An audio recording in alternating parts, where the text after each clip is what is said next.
बहुत समय पहले की बात है। एक समुद्री जहाज भयंकर तूफान में फंसकर डूब गया।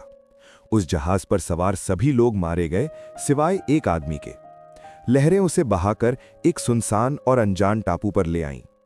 जब उस आदमी को होश आया तो उसने खुद को अकेला पाया। उसने भगवान से बहुत गुहार लगाई, रोया चिल्लाया कि मेरे साथ ही ऐसा क्यों हुआ। लेकिन वहां उसकी सुनने वाला कोई नहीं था। कई दिन बीत गए। वो रोज किनारे पर जाकर बैठता और दूर क्षितिज पर किसी जहाज का इंतजार करता, पर कोई नहीं आता। अपनी रक्षा के लिए उसने टापू पर लकड़ियां और घास फूस इकट्ठा करके एक छोटी सी झोपड़ी बनाई। उसने अपनी बची कुची चीजें वहां रखीं और किसी तरह फल फूल खाकर जीने लगा। वो रोज प्रार्थना करता कि कोई उसे यहां से निकाल ले जाए। एक शाम जब वो खाने की तलाश में जंगल की तरफ गया था, अचानक बिजली कड़की और उसकी झोपड़ी में आग लग गई।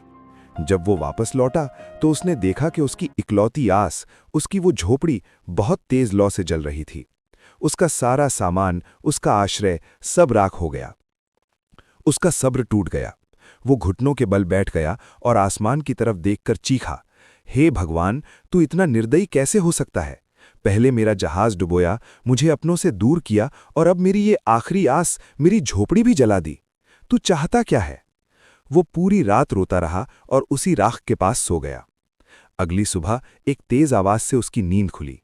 उसने देखा कि एक बड़ा जहाज टापू के पास आकर रुका है। वो अपनी आंखों पर यकीन नहीं कर पा रहा था। जहाज के लोग छोटी नाव लेकर उसे लेने आए।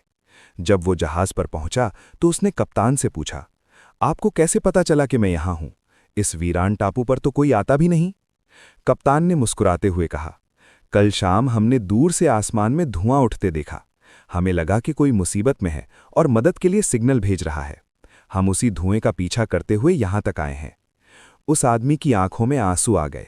उसे समझ आ गया कि जिसे वो अपनी जिंदगी की सबसे बड़ी बर्बादी समझ रहा था, वही उसकी जान बचाने का जरिया बना।